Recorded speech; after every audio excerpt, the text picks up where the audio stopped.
Put had all of this stuff in my pocket.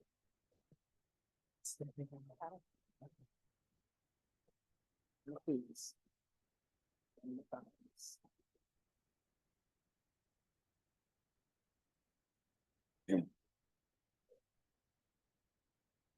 My clicker.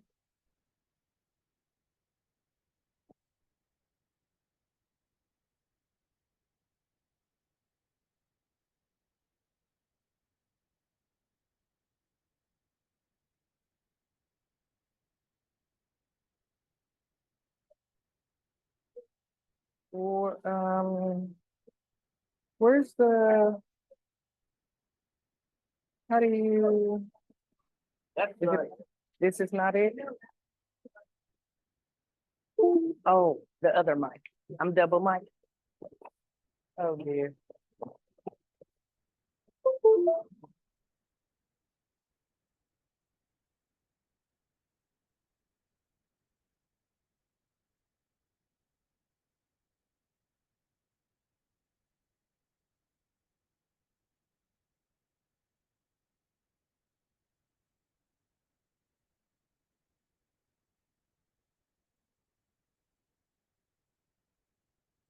Okay. You're gonna be able to hear my heartbeat with both of these mics.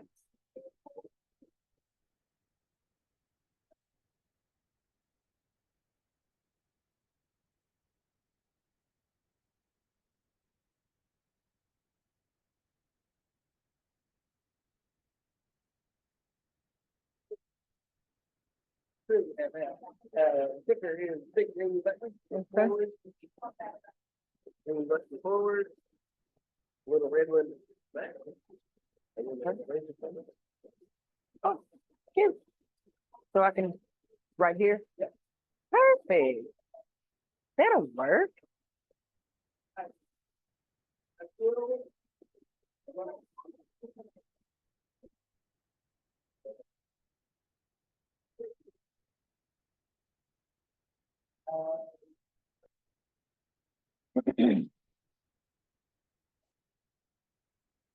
Hometown folks, I appreciate that. How are y'all? I'm about to throw up. You know.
Mhm. Yeah.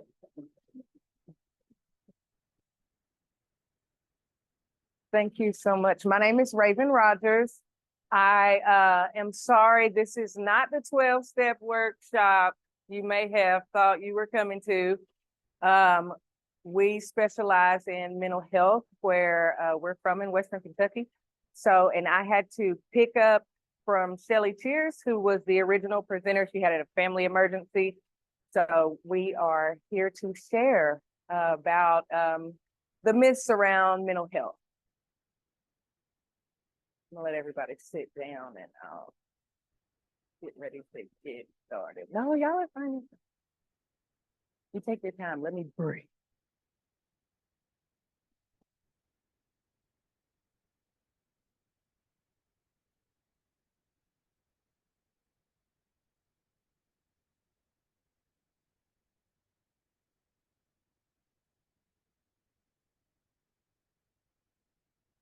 Okay, so like I said, my name is Raven.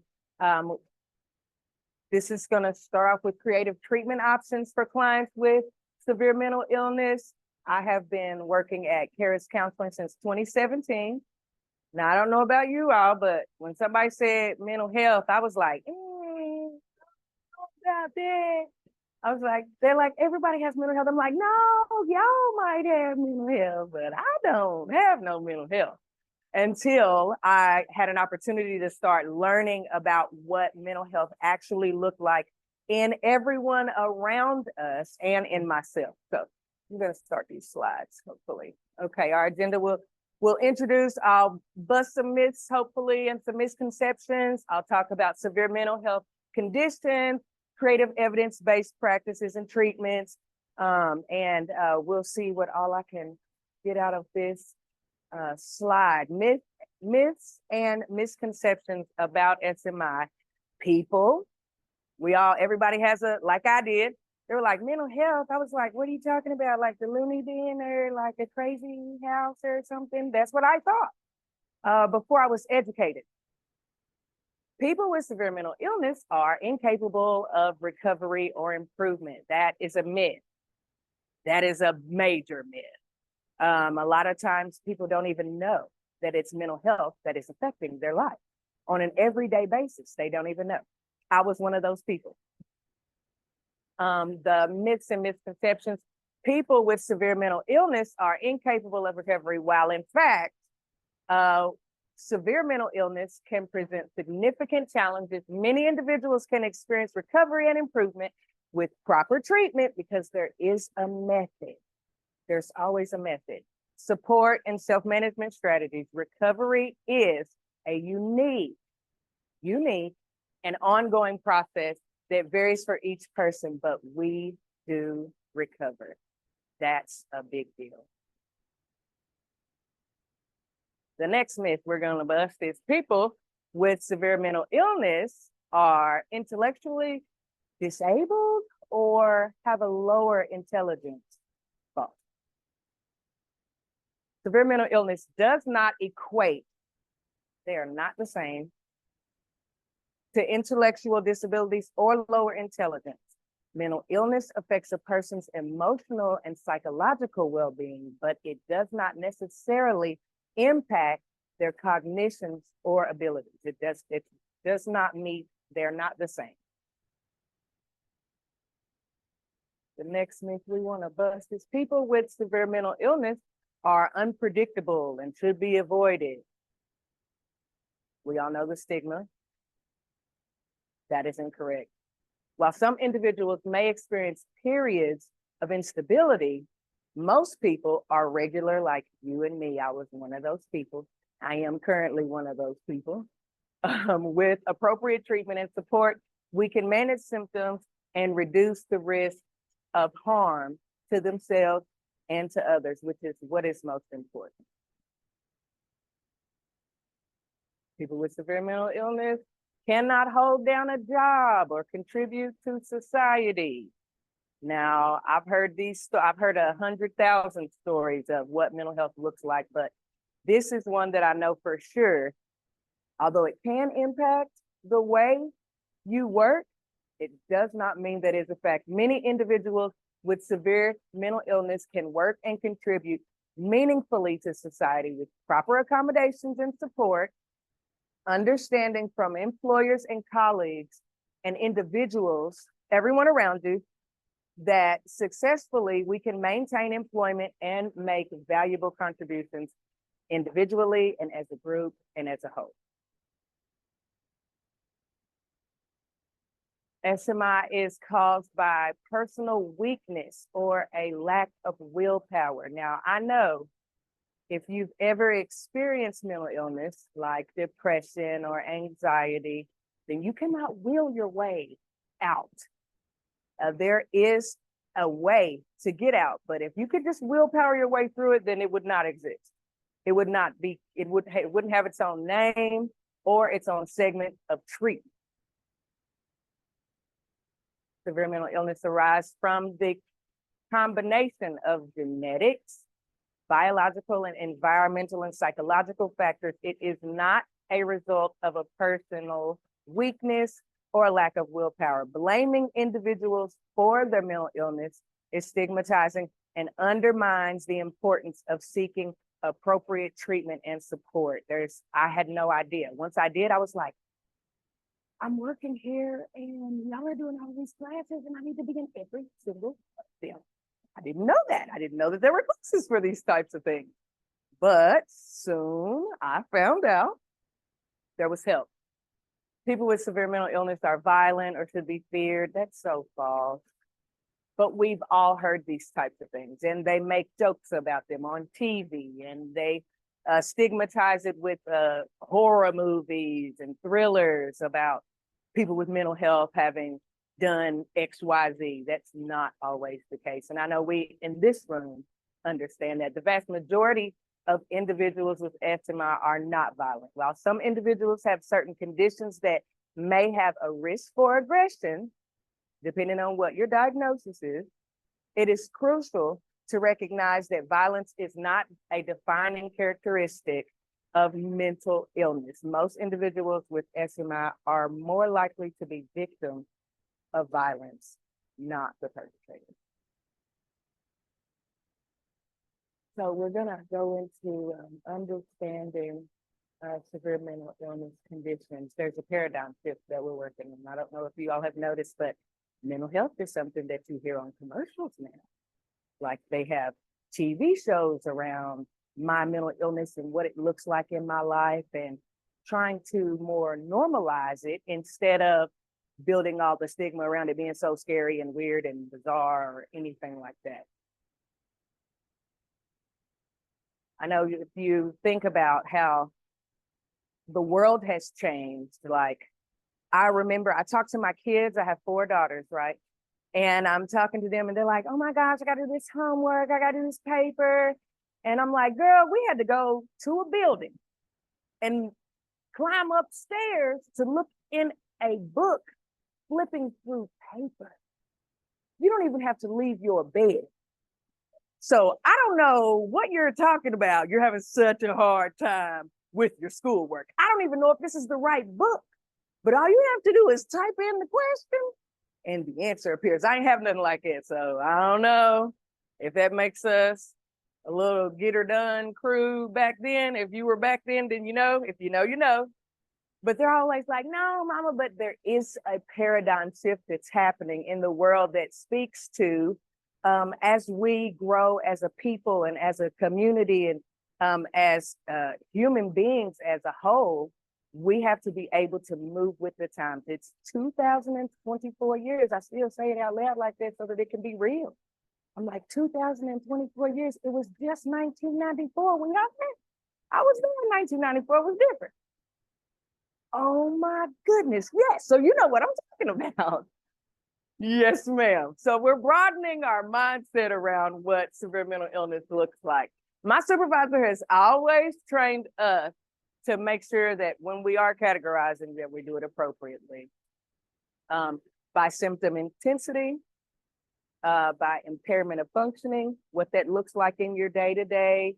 When I'm working with different individuals, I got my peer support in 2017, so I've been, working with different individuals like that, the duration and the persistence of the problem, like did it just happen after you had a loss in your family, or has this been something you've been experiencing over time for an extended period of time? The impact on a person's safety, like do you lose your awareness of where you are if you're in a safe place? Can you tell the difference between what is real and what is fake? That is something that needs to be determined when you're dealing with SMI. And treatment resistance or ability to recover. All of those things together will help best criteria, build a criteria around the level of care that each individual would need in order to begin that recovery process. Therefore, it is important to understand that SMI can be from the most debilitating ones we think about are also depressive disorders, trauma or stressors related to disorders, and bipolar related disorders. They're all classified as a severe mental illness. Now, when, not to that slide yet, I'm really excited about the question I'm going to ask you. There are different types of therapy, and we like to keep it creative. I don't know about you all, but in my regular life, when I'm not standing up here in front of people, trying not to throw up on myself, I am pretty wild and willy-nilly like all of the time. I have had a very long road. I've been clean for about 14 years, and I have been able to work on my mental health for the past 6 or 7 years of that. And I mean, I'm just pretty tickled to be awake, man. I've been asleep for so long for just waking up, eating food, moving through the day, wash, rinse, repeat, same thing over and over again. But there are therapies that would invariably help you in your growth and development while you're working through different various mental health issues. And expressive therapies is one. I'm a singer. I've been singing since I was 6. And so music has been a major help for me personally on my way to recover. There are creative evidence-based options, expressive therapies like art therapy, music, dance, drama that show remarkable, like these have worked really, really well.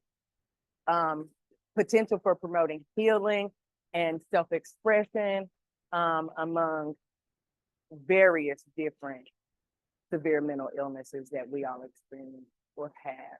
Nature-based, I am an outside girly. I like to dress up, but then I want to put on some shorts and climb a tree or something, or go for a super long walk in the woods or something. I live in Western Kentucky where there's not a lot of concrete. There's a whole lot more grass. So when we get into nature-based therapies, you're working on harnessing and healing that power that you receive when you can ground, like really ground, like feet in the dirt. I love it. I never knew that people were like, I saw it on TV, but I didn't know like it was real or like people did it somewhere. Now I do it somewhere, anywhere there's dirt, I will find some.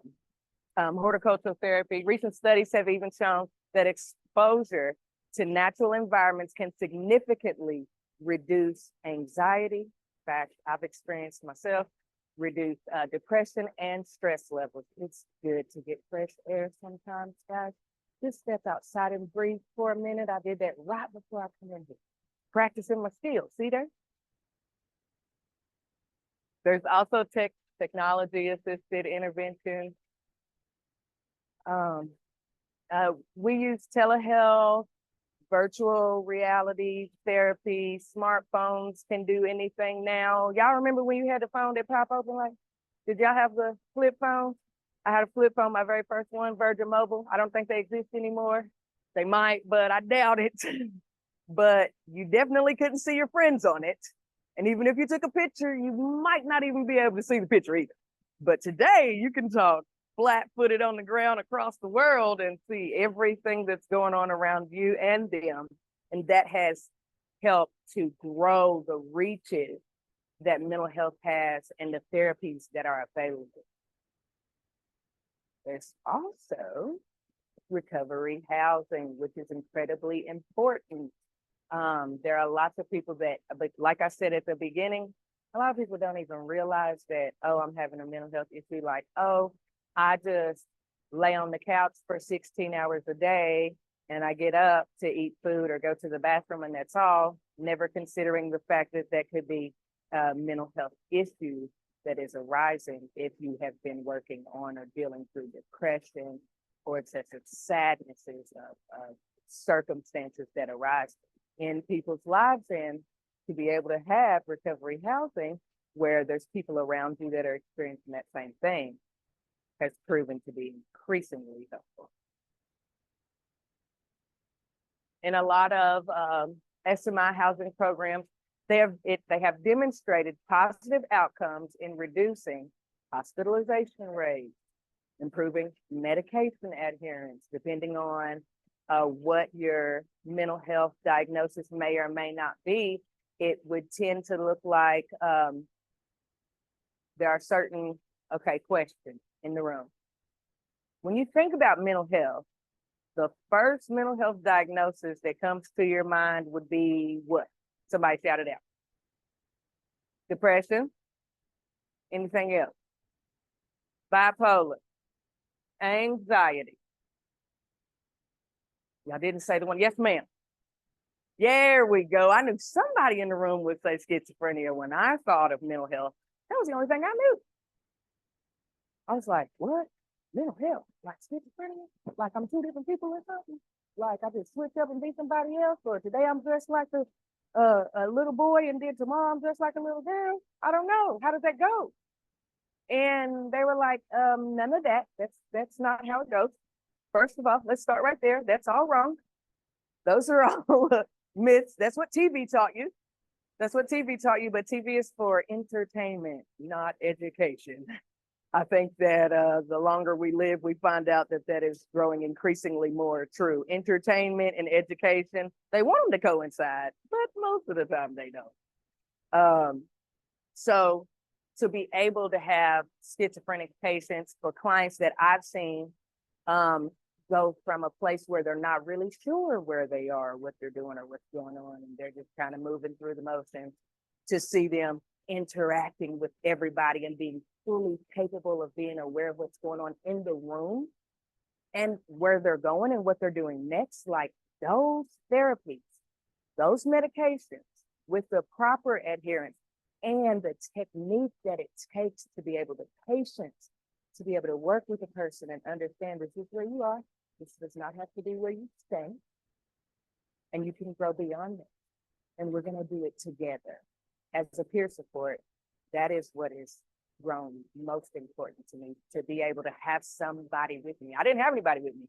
I had Jesus, but that was all I had. I didn't know anything about all of this stuff, and I go to church, but I didn't have any of the education that came with why are you so sad? Why do you cry when nobody's looking? Why are you still hiding in the house? When was the last time you stepped outside just to step outside, Raven? I don't know. Because a lot of times that was a mental health crisis that I'm smack dab in the middle of. And I had no idea that that's even what it was or that it had a name. So educating, having that hospitalization lowered.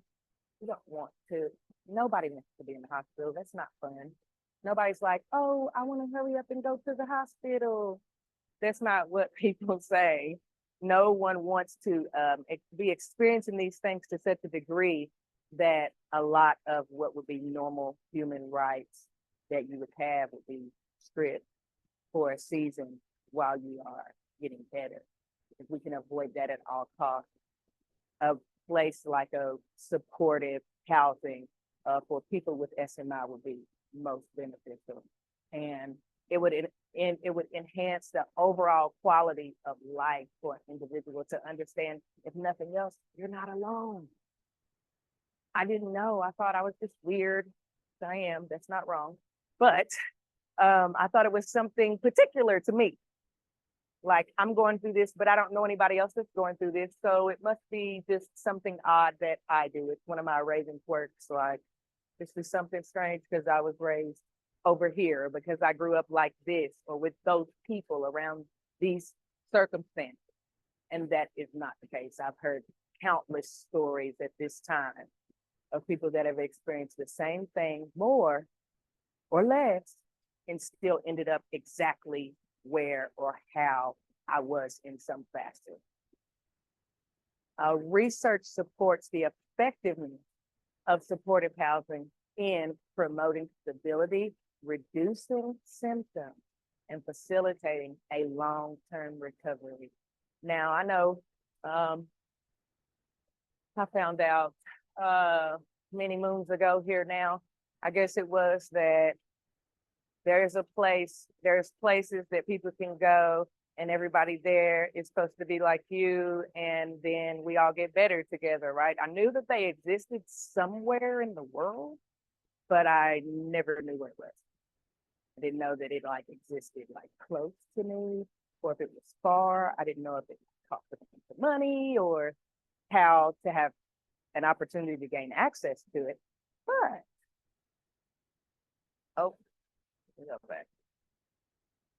Research supports the effective housing and promoting stability and reducing symptoms and facilitating long-term growth. Okay, we did that one. Effective outcomes. The national, now, this is all of the statistics, so y'all bear with me. A national low-income housing coalition study shows programs that include these strategies plus housing have decreased homelessness by 88%. And it's bonkers. Since I was a child, I have been taught that you help somebody.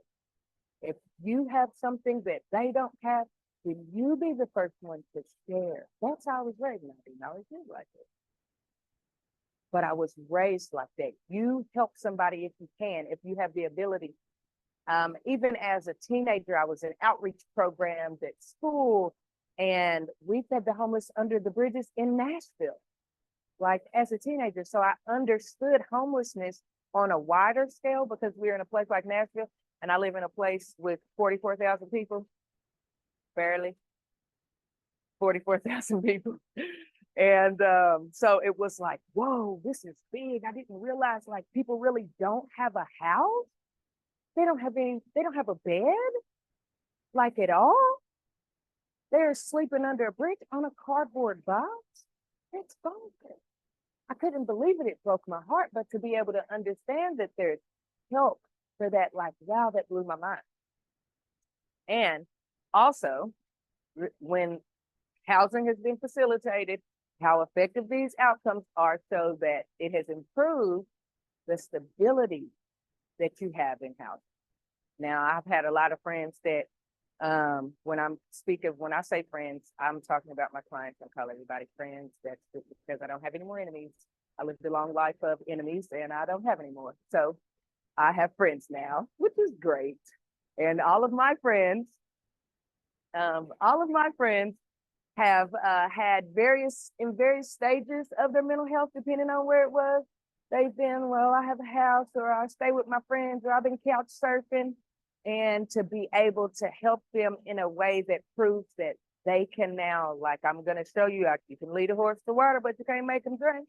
If I can show you what happens when you drink this water, I'm hoping I can show you enough about what this water will do for you and how helpful it can be, that you'll continue to drink this water because you need it.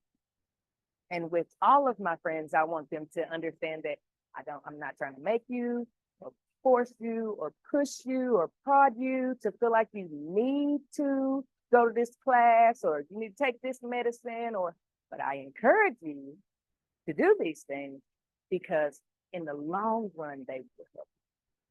And I've had lots of friends that were like, I don't care what you said, girl, bye. And we have seen that impact their ability to maintain that housing. You can get it, but the maintenance part is what we want to stick with and stick to in order to see people that are not only getting better, but staying better longer. And one study showed that 79% of clients with SMI remained in stable in a stable household or that of the sort at the end of 6 months in housing-based programs. Now, I know a lot of programs, I work with a lot of programs, and I'm always like, the longer you can practice. We all say practice makes perfect, practice makes perfect. I believe, this is my own opinion, it may not be yours, but I believe practice makes permanent. Practice concretes things. When I get up in front of people, I talk with my hands. I probably always have since I was a kid. I practice that behavior. When I get up there and start talking, my hands automatically start moving, even though I'm not pointing at anything over here or over there, right? That is a permanent behavior that I've adopted. When you have a severe mental illness, you always want to make sure that what they're practicing is what would be helpful for them in the long term. You want permanency in the ideas around the lifestyle that you want to build together with them as a peer support. So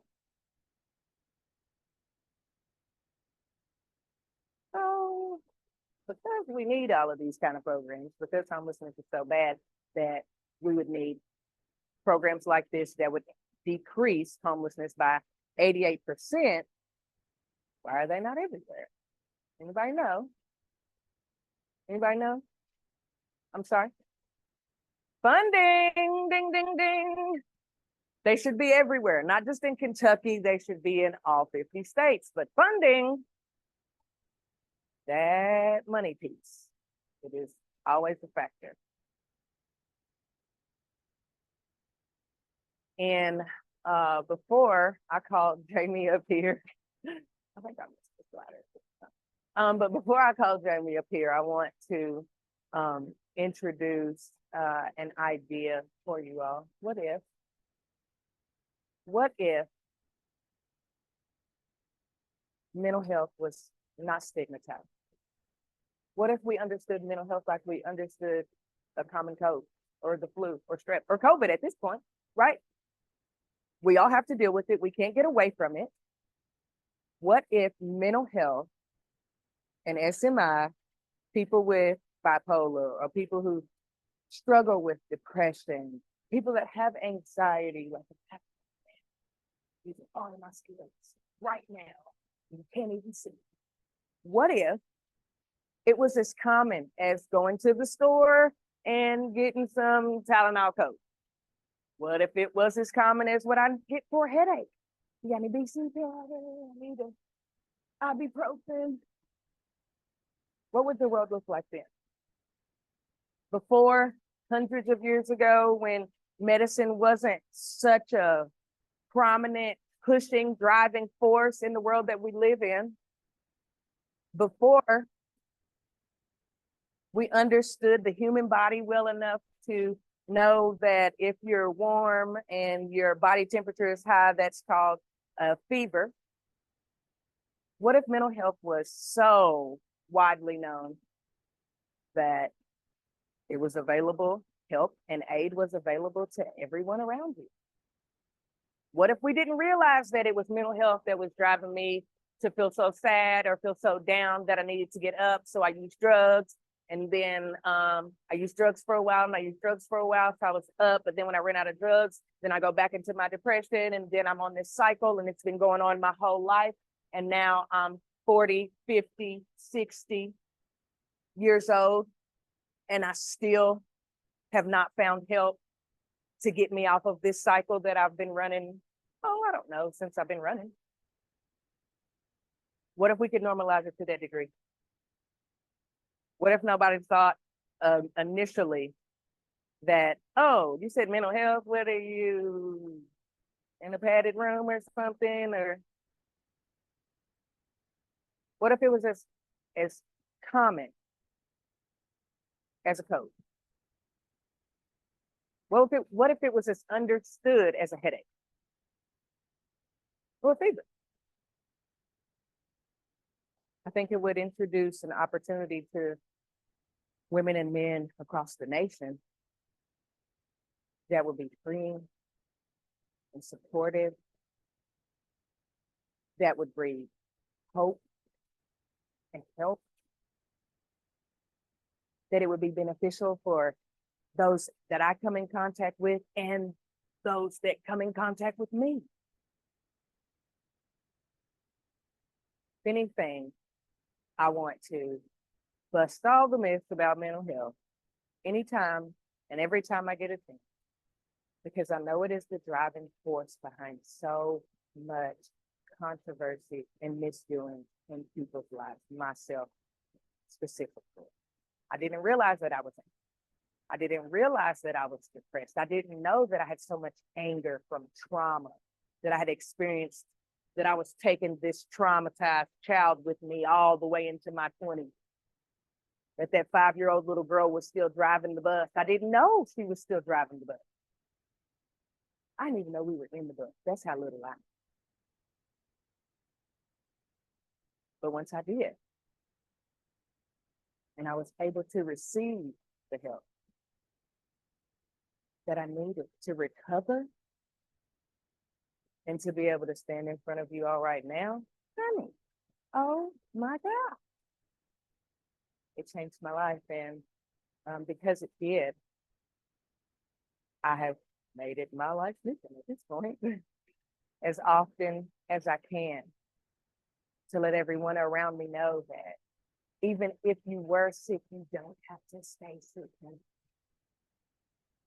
Even if you've experienced that type of trauma and it's affected what you do next, or it's driven you to run. I ran from myself, and everywhere you go, there you are. Ain't that right? I didn't realize what I needed until I found it, until somebody busted the myths for me, until somebody said, oh no, honey, you're just having a mental health crisis right now. Let's sit down. We're going to talk about it. We're going to break this thing down, and we're going to start from the beginning. That's not right here. That's it. And if you're ready to do it, I'm ready to do it with you. That's how I recommend it. I don't know if that will work for everybody, but that's what's worked for me.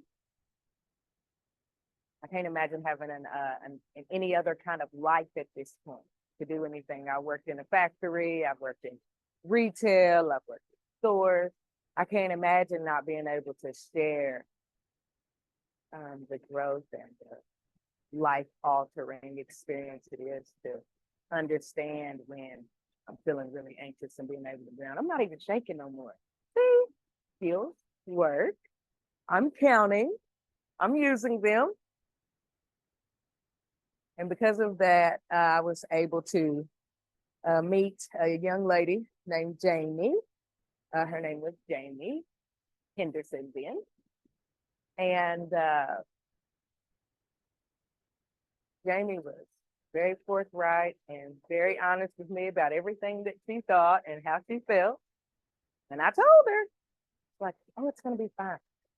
It's going to be great. She's like, what? And I said, Jamie, we're going to keep you anyway. So this was what, 2019? 2019. And she said, oh, yeah, okay. Well, you're going to keep me. All right. Well, all right. Well, Jamie is still with me. And we did get to keep her. And Jamie understands growth and mental health in a way, on a very personal level. Because she showed up at a place called Recovery Plus. And there at Recovery Plus, she learned about mental health and what it had and how it had affected her life and what she could do to move out of substance. I'm trying to help myself. I'm trying to help myself. I'm trying to help myself. Okay, that's not helpful. I need to try to help myself another day, you know? And now Jamie is with me every time I leave and go somewhere. I don't know what I would do without her. I got to call her and ask her how to do my job most of the time. Hey, Jamie. Hey, Jamie, what am I supposed to do? Did I turn in all my paperwork right? Did I, ADHD is real. And I hope I haven't skipped around too much, but I am so pleased and honored to be able to pass this off to my dear sweet friend, Jamie Ferguson.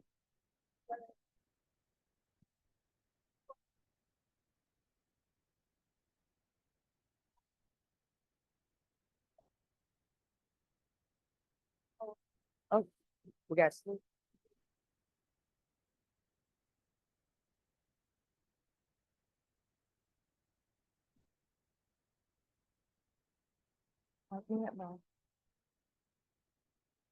Okay, so those are pretty alarming statistics there. And all of this is great, but what does it look like in action, in real life? And that's what I'm here to show you briefly about today. You all have a brochure for Recovery Plus for Women. I have the pleasure of being the program director there now. And that's where I came through treatment, and I was able to learn the skills of recovery and mental health stability. So we're a long-term DOC approved, evidence-based treatment option for women with co-occurring mental health and substance abuse disorders. Our effective approach focuses getting to the root of the addictive behavior while skill building for a successful life in recovery. Our integrated approach allows clients who have been historically unable to achieve success in sobriety an opportunity to holistically recover by gaining mental health stability, getting free from substance dependency, and learning the necessary skills to build a foundation for a healthy, long-term, independent lifestyle. One of the things I wanted to make mention here that is unique about this system that we have built at Recovery Plus are the clinical wraparound services. As it mentioned, we are looking for the root. Oftentimes, addiction is the fruit of something that goes deeper. So there's a heavy clinical component to the mental health primary treatment that we offer. Starts out with individualized trauma-informed therapy, integrating CBT and ART to create a comprehensive treatment tailored for each client's unique needs. And of course, we are trauma-informed. So that's trauma is often a very important piece of the puzzle. The second piece is a 12-week mental health group therapy class led by LPCC that provides comprehensive support through over 150 coping skills, mindfulness practice, CBT, DBT, illness management, and more. So you're getting a well-rounded approach, a buffet of skills to help manage mental health. The third component in this is peer support services available for each client pursuing their individual goals, offering guidance, encouragement, and shared experiences to foster personal growth and achievement. And lastly, case management services. All too often, these issues are intermingled, lacking the skills. You've got the addiction.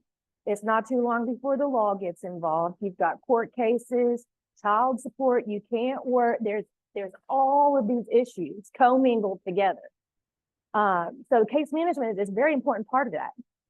We have case management services that are available to offer support in navigating clients through their individual journey, offering tailored assistance, coordination of resources, and advocacy to help them achieve their goals and enhance their overall state of well-being. So we like to say it's innovation in holistic recovery. Recovery Plus is a holistic program. We look at every aspect of someone's recovery. We're committed to providing comprehensive wraparound clinical services, particularly within the crucial first 90 days of treatment. Now that should ring a bell for anybody who knows anything about treatment. When you think treatment, you think 28 days. The mental health is different. There's a longer period of time in that first window. There's so many things have to happen in order to get stability. So our approach ensures that the clients receive fully staffed support, mirroring the intensity of and structure of residential treatment. Through highly structured programming integrated with community resources, we empower individuals to embark on their journey towards lasting recovery. This innovative model prioritizes holistic well-being, addressing the multifaceted aspects of mental health and substance use disorders with a focus on individualized care and sustained community engagement. It has affected my life because it lets me see that it's deeper than just the addiction part of it. There's more like trauma. I've learned a lot more about myself, knowing that it's just not the drug that hindered me or anything from been successful. It's more of the mental health issues like anxiety, depression. It gets me down to the root of the problem, like why I use. So that's really helped me know that it's not all about the drugs, that I have to conquer something deeper than just being an addict. So we do this by breaking it down into 3 phases. The first phase, which I touched a little bit on, is the first 90 days. This is known as the intensive mental health treatment portion, which encompasses stabilization, medication management, skill acquisition across various domains, and an introduction to recovery methodologies such as 12 steps, SMART recovery, new life recovery. And throughout this phase, participants benefit from robust support and structured guidance provided by our dedicated team. The second phase is the next 90 days. That's phase 2, the sober living phase. This focuses on the practical integration and relapse prevention. Participants engage in employment, attend relapse prevention classes, benefit from peer support services, fulfill AANA support group, meeting requirements, and save a portion of their income, as well as continue individual therapy. Because again, that portion of the income, yes, sir. Yes, sir. And then phase 3 is our transitional living portion of the program.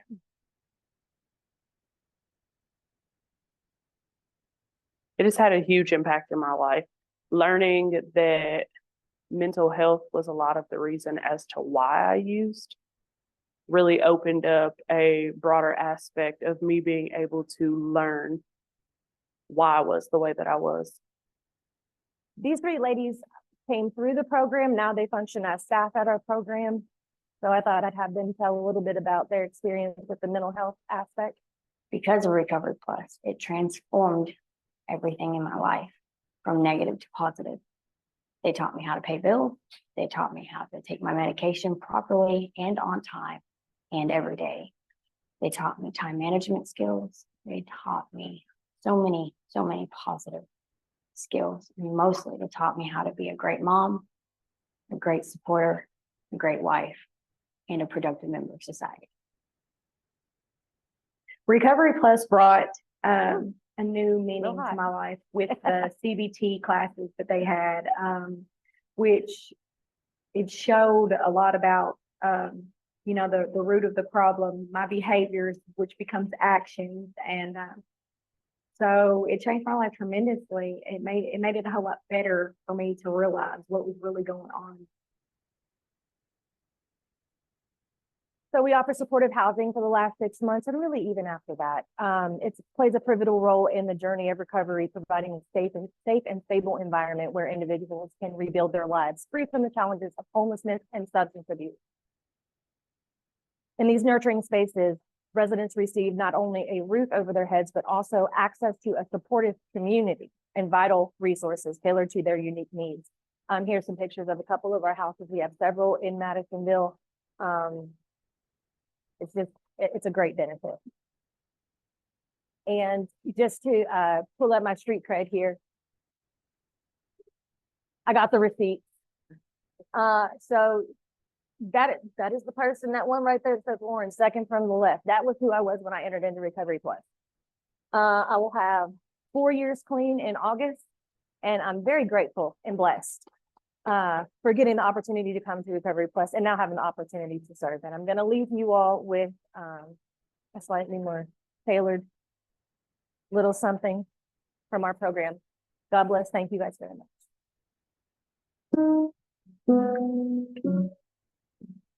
My life before Recovery Plus, sum it up in one word: chaotic, a mess. Like, I was lost. And I'm learning how to find myself now here. And it's just a great experience that I'm having right now. And it's like, I don't want to leave. I'm not going anywhere. Before Recovery Plus, my life was traumatic. I didn't know who I was. I didn't know my identity. But with Recovery Plus, they brought a new light to my life. I learned, who I truly was. I learned a lot. I work at Recovery Plus because I know what it's like. I know what it's like to be addicted. I know what it's like to struggle with mental illness. The objective of Recovery Plus is to see women's lives transformed. And in any interaction we have with the ladies in initial meeting all the way until their very last day, we want them to know that they are not alone. Recovery Plus kind of just, it gives you an area in your life to where you're not really complacent and comfortable with one thing. They keep you moving and to keep you motivated to recover. I don't know what kind of life you live. I don't know what you went through in your life, but I know the answer because I had mental illness and I never had substance abuse, but I did have mental illness. And God has set me totally free from it. And what He did for me, He's willing to do for you. Just call out to Him. I'm no longer a slave to my past. I have actually dealt with things that I had buried for 20 years and healed from it and felt it and released it.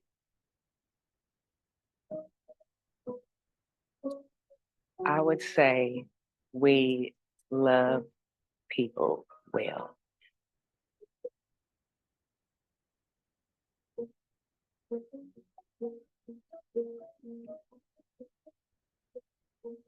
And it's the place that reflects where I've been and how far I've come.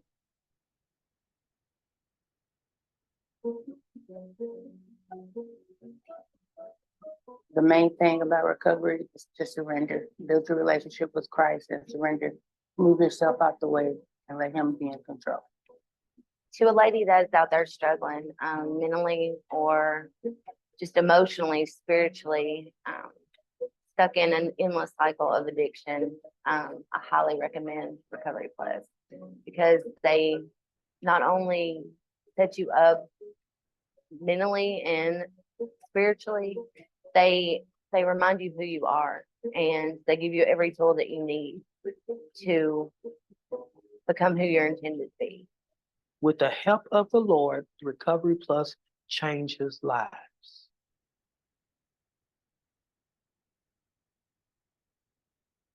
Thank you all so much.